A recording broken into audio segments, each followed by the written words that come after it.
Εγώ ξόφλησα. Αντίο, φίλε.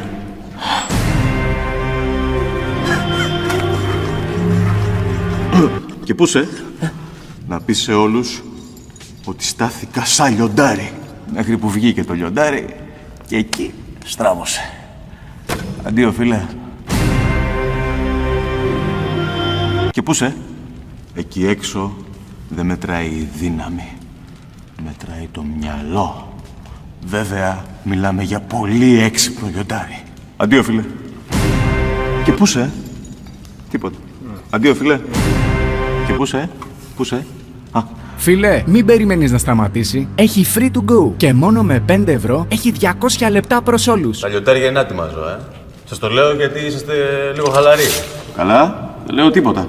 Αντίο, φίλε. Πονάς? Όχι, κάτι θυμήθηκα. Σου είπα αντίο. Αντίο, φίλε. Άσε που μπορεί να συνεχίσει για άλλα 100 λεπτά μόνο με 2 ευρώ επιπλέον.